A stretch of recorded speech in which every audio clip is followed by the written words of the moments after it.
प्यारे बच्चों, आज की कक्षा में आप लोगों का स्वागत है। आज हम जिस विषय पर चर्चा करेंगे वो व्याकरण का एक महत्वपूर्ण विषय है। बच्चों, आप लोग संज्ञा के बारे में जानते हो। संज्ञा एक ऐसा शब्द है जो कि किसी भी व्याकरण में इसका बहुत महत्व है। दुनिया में हर चीज़ का कोई ना कोई नाम होता है और उसी नाम को संज्ञा कहते हैं। यहाँ पर हम संज्ञा के बारे में चर्चा नहीं कर रहे हैं। यहाँ पर संज्ञा में आने वाले परिवर्तन के बारे में चर्चा कर रहे हैं। संज्ञा के रूपों में विकार या परिवर्तन आ जाते हैं। ये परिवर्तन आमतौर पर लिंग के कारण होते हैं, वचन के कारण होते हैं और कारक के कारण होते हैं। आज हम उसी कारक के बारे में चर्चा करेंगे, कारक परसर्ग के बारे में चर्चा करेंगे। तो ठीक है बच्चों, यहाँ पर कुछ वाक्य दिए गए हैं। शिक्षक ने छात्र को किताब से पढ़ाया। राम ने रावण को तीर से मारा। उमेश ने माँ को अपनी जेब से 100 रुपये दिए। रमेश बाबू सविता के पिताजी हैं। हमें सही समय पर हर कार्य करना चाहिए। तो यहाँ पर जो वाक्य दिए गए हैं, उस वाक्य में जो संज्ञा शब्द आते हैं उनको जोड़ने के लिए, या जो सर्वनाम शब्द आते हैं उन्हें जोड़ने के लिए कुछ शब्दांशों का प्रयोग होता है। वही शब्द कारक होते हैं। किसी भी वाक्य में क्रियापद के साथ अन्य पदों का सीधा संबंध रहता है। जो वाक्य में जो क्रियापद है उसी के साथ अन्य पदों का सीधा संबंध रहता है। पद किसे कहते हैं? जो शब्द जब वाक्य में आते हैं तो उसे पद कहते हैं। तो ये जो वाक्य में विभिन्न पदों में जो आपसी संबंध होता है, वाक्य में क्रियापद के साथ अन्य पदों का जो संबंध रहता है और वाक्य में विभिन्न प्रकार के पदों के जो आपसी संबंध होता है, तो वाक्य में आए भिन्न भिन्न पदों के बीच आपसी संबंध है, उन संबंधों को कारक कहा जाता है। तो संज्ञा या सर्वनाम के जिस रूप से क्रिया तथा वाक्य के दूसरे शब्दों के साथ संबंध का पता चलता है उसे कारक कहते हैं। संज्ञा के साथ वाक्य के दूसरे शब्दों का संबंध और सर्वनाम के साथ भी वाक्यों के दूसरे संबंध को कारक कहते हैं। जो कारक हैं, जैसे जो वाक्य पहले हम दोहराए थे उसी को फिर दोहराते हैं। शिक्षक ने छात्रों को किताब से पढ़ाया। राम ने रावण को तीर से मारा। उमेश ने माँ को अपनी जेब से 100 रुपये दिए। रमेश बाबू सविता के पिताजी हैं। हमें सही समय पर हर कार्य करना चाहिए। यहाँ पर देखो बच्चों, किसने पढ़ाया? शिक्षक ने पढ़ाया। किसको पढ़ाया? छात्र को पढ़ाया। किससे पढ़ाया? किताब से पढ़ाया। तो यहाँ दूसरे वाक्य में किसने मारा? राम ने मारा। किसको मारा? रावण को मारा। किससे मारा? तीर से मारा। तो यहाँ पर किसने रुपए दिए? उमेश ने रुपए दिए। किसको रुपए दिए? माँ को रुपए दिए।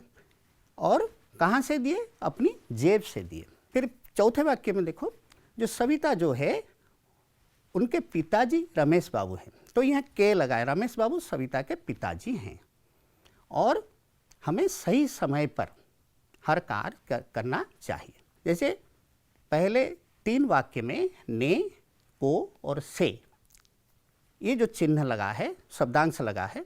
फिर चौथे वाक्य में के लगा है और 5वें वाक्य में पर लगा है। ये जो ने, को, से, के, पर, ये जो शब्दांश हैं, वे शब्दांश जो वाक्य में आते हैं, वाक्य में आए पदों के बीच आपसी संबंध को दर्शाते हैं। तो वाक्य में आए पदों के बीच आपसी संबंध को दर्शाने के लिए कुछ शब्दांशों का प्रयोग होता है, जैसे ने, को, से, के, पर, में आदि। इन शब्दांशों के द्वारा कारक की पहचान होती है। कारक को पहचानने के लिए जिन शब्दों का या जिन शब्दांशों का प्रयोग होता है उन्हें कारक चिन्ह कहते हैं या उन्हें विभक्ति भी कहते हैं। इन कारक चिन्हों को हिंदी में परसर्ग कहा जाता है। इन कारक चिन्हों को हिंदी में क्या कहा जाता है? परसर्ग कहा जाता है। फिर देखते हैं हिंदी में कारक 8 प्रकार के होते हैं। जैसे हमारे ओडिया में कारक कितने प्रकार के हैं? कारक 6 प्रकार के हैं। संस्कृत में कारक 7 प्रकार के हैं। जो हिंदी में जो कर्ता कारक, कर्म कारक, करण कारक, संप्रदान कारक, अपादान कारक, संबंध कारक, अधिकरण कारक और संबोधन कारक, यही 8 प्रकार के कारक हैं। ओडिया में संबंध कारक और संबोधन कारक नहीं होते, संबंध पद होते हैं लेकिन संबंध कारक उसे नहीं कहा जाता। और संस्कृत में क्या करते हैं? जब विभक्ति, प्रथमा विभक्ति कर्ता कारक, द्वितीय विभक्ति कर्म कारक, तृतीय विभक्ति करण कारक, चतुर्थी विभक्ति संप्रदान कारक, पंचमी विभक्ति अपादान कारक, षष्ठी विभक्ति संबंध कारक और सप्तमी विभक्ति अधिकरण कारक। और हिंदी में एक अधिक संबोधन कारक उसके साथ जुड़ा हुआ है। इनके चिन्हों को देख लेते हैं। जो कारक चिन्ह है, कर्ता कारक में कौन से कारक चिन्ह लगते हैं या उसे जो परसर्ग कहा जाता है, कौन से परसर्ग लगते हैं? कर्ता कारक में ने, से और को परसर्ग लगता है। कर्म कारक में को लगता है और से लगता है। करण कारक में से और के द्वारा। संप्रदान कारक में को और के लिए इसका प्रयोग होता है। अपादान कारक में से लगता है। संबंध कारक में का के की रा रे री और ना ने नी लगता है। का के की रा रे री और ना ने नी। और अधिकरण कारक में मैं, पर और को लगता है। फिर संबोधन कारक में, जिसे हम संबोधन करने के लिए व्यवहार करते हैं, है, अरे, ओ, जी, ऐसे कई परसर्ग लगते हैं। तो आगे देखते हैं, हम चर्चा करेंगे पहले कर्ता कारक के बारे में। कर्ता कौन होता है? कार्य को संपादन करने वाला या कार्य को संपादन कराने वाला जो होता है वही कर्ता होता है। तो कर्ता कारक में जो परसर्ग लगते हैं मैंने बताया था, ने, से, को और फिर शून्य परसर्ग भी लगता है, माने कोई परसर्ग नहीं लगता। हम कुछ वाक्यों को देख लेते हैं बच्चों। वाक्य है, राम ने किताब खरीदी, पिताजी ने कहा, उसने खाना खाया, आपने यह बात कही, मुझसे चला नहीं जाएगा, गोपाल को वहाँ जाना पड़ेगा, राजेश पढ़ता है, छात्र छात्रा स्कूल जाते हैं। पहले वाक्य में देखो ने परसर्ग लगा है। राम ने किताब खरीदी, पिताजी ने कहा, ये भूतकाल में आते हैं। उसने खाना खाया, आपने यह बात कही। वहीं पर अगर कर्ता के साथ से लगता है, मुझसे चला नहीं जाएगा, गोपाल को वहाँ जाना पड़ेगा। को परसर्ग भी लगता है। अगर कर्ता के साथ को परसर्ग आता है तो वो कर्ता कारक में आता है। तो गोपाल को वहाँ जाना पड़ेगा, राजेश पढ़ता है, छात्र छात्रा स्कूल जाते हैं। ये शून्य परसर्ग है, ये वर्तमान काल में है, तो ये यहाँ पर कोई परसर्ग नहीं लगता है। कर्ता कारक जो होता है वो सिर्फ भूतकाल में लगता है। वो भूतकाल में भी हर जगह नहीं लगता और वर्तमान काल में और भविष्यत काल में ने का प्रयोग नहीं होता। अब देखते हैं कर्म कारक के बारे में। जिस पर क्रिया व्यापार का फल पड़ता है वह कर्म कारक। कर्म कौन सा है? कर्म किसे कहते हैं? जब कर्ता जो कार्य करता है उसका फल किस पर पड़ता है वो कर्म होता है। वाक्य में ये कर्म है, ये भी संज्ञा शब्द या जो सर्वनाम शब्द होते हैं। तो वाक्य जो है, माँ ने बेटे को बुलाया, यहाँ पर माँ करता है, तो किसको बुलाया? जो बुलाने की क्रिया किसके ऊपर उसका फल पड़ा? बेटे पर। तो बेटे को बुलाया। इसके जो परसर्ग होते हैं को और से परसर्ग होते हैं। को परसर्ग बच्चों, तो पिता ने पुत्र से कहा। पिता ने किससे कहा? पुत्र से कहा। तो पिता करता है, पुत्र कर्म है, तो उसके साथ से लगा है। यहाँ पर को लगा था, को और से, यहाँ पर भी शून्य परसर्ग है, माने कोई परसर्ग कर्म कारक के साथ नहीं भी लगता है। तो ग्वाला अपने गायों को चारा खिलाता है। ग्वाला करता है और चारा खिलाता है इनको, अपनी गायों को। तो गायों को यहाँ पर कर्म कारक है। लड़के ने फल खाया, यहाँ पर शून्य पर से लड़का यहाँ पर करता है, उसने फल खाया। फल को खाया लेकिन को नहीं लगता। जो प्राणीवाचक शब्द होते हैं, अगर कर्म कारक प्राणीवाचक है तो उस वहाँ पर परसर्ग आता है। जो अप्राणीवाचक हैं जैसे फल, वहाँ पर कोई परसर्ग नहीं लगता। उसने चिट्ठी लिखी, यहाँ पर भी चिट्ठी कर्म है, लेकिन वहाँ पर कोई परसर्ग नहीं लगता।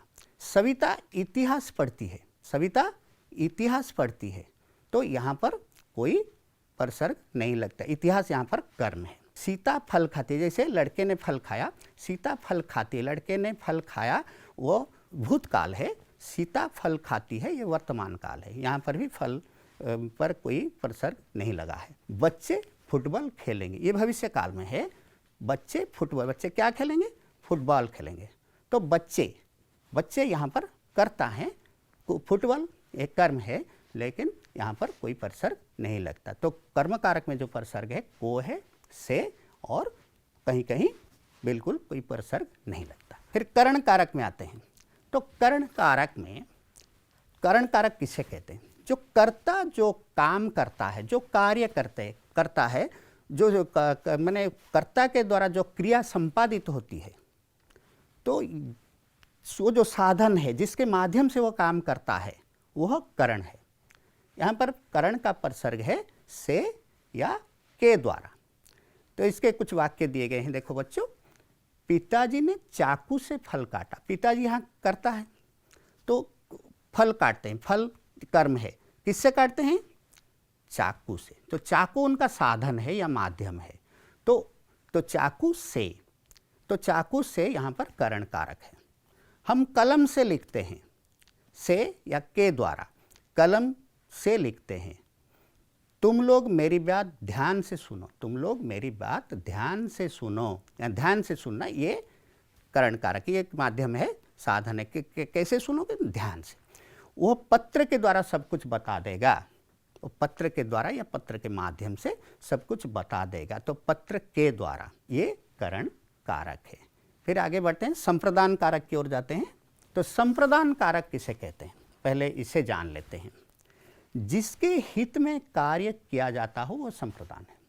अर्थात अगर किसी को कुछ दिया जाए या किसी के लिए कुछ किया जाए, किसी को कुछ दिया जाए या किसी के लिए कुछ किया जाए, वह संप्रदान है, संप्रदान कारक है। समझ गए ना बच्चों? परसर्ग इसके हैं को और के लिए।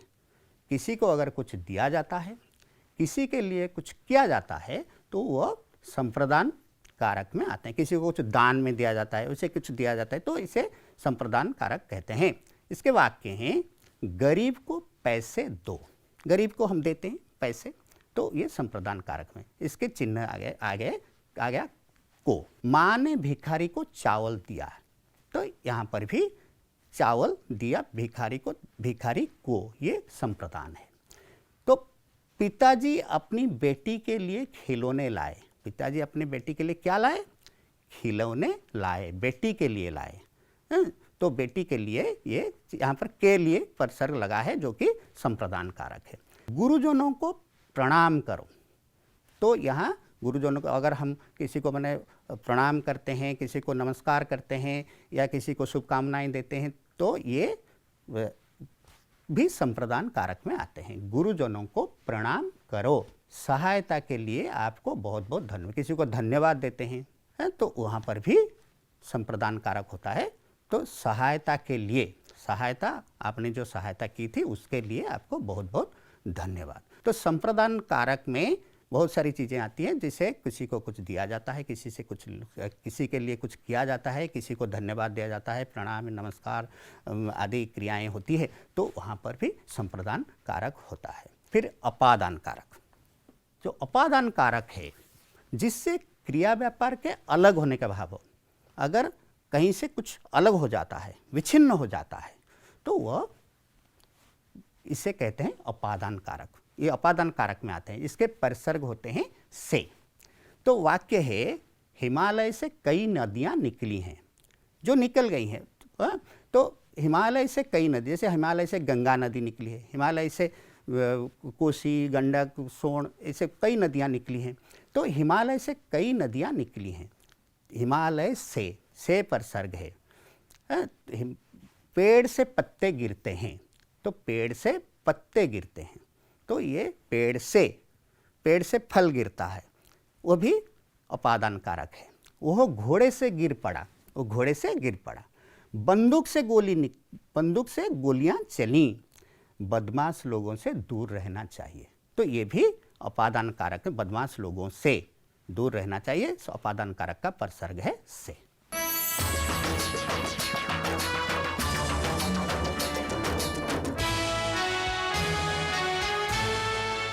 तो बच्चों, हमने अब तक कर्ता कारक, कर्म कारक, करण कारक, संप्रदान कारक और अपादान कारक के बारे में चर्चा की।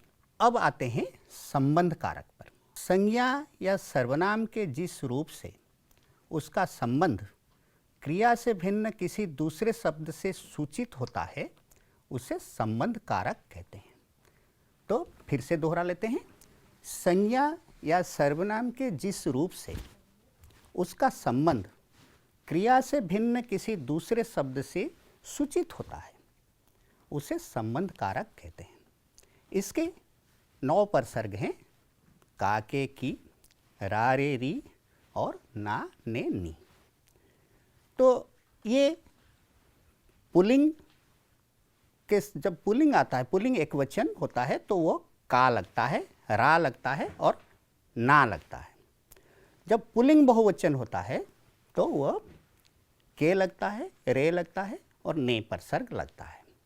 जब और स्त्रीलिंग एक वचन और स्त्रीलिंग बहुवचन दोनों में की लगती है, की, री और नी। जैसे वाक्य देख लेते हैं, रमेश का भाई सुरेश है।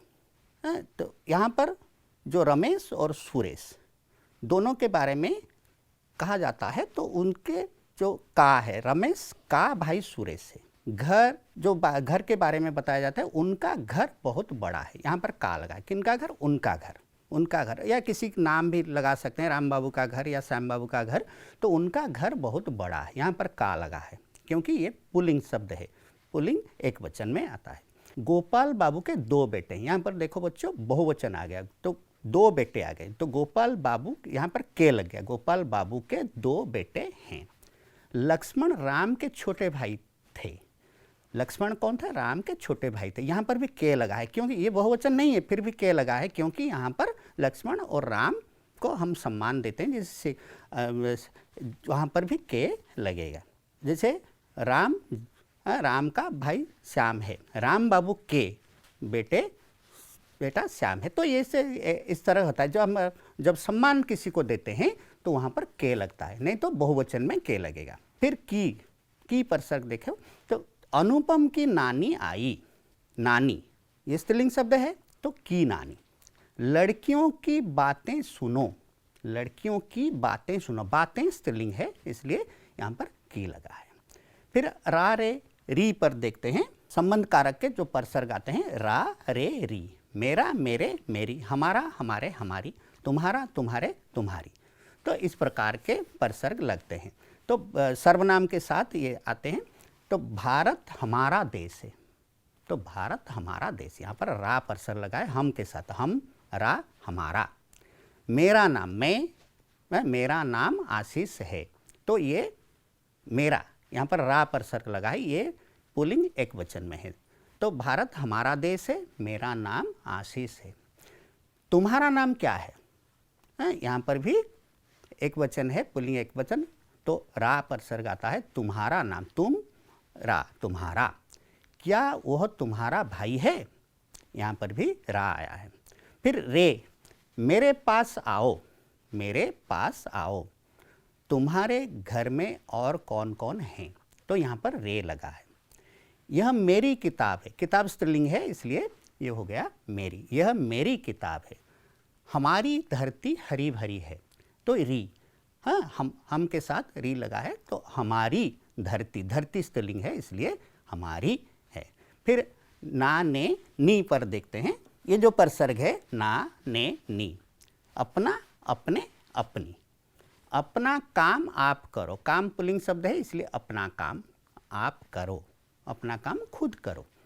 यह अपना घर है, हाँ, ये हमारा घर है, रा लगेंगे तो हमारा घर है, नहीं तो अपना घर है, ना लगा है, तो ना परसर्ग लगा है।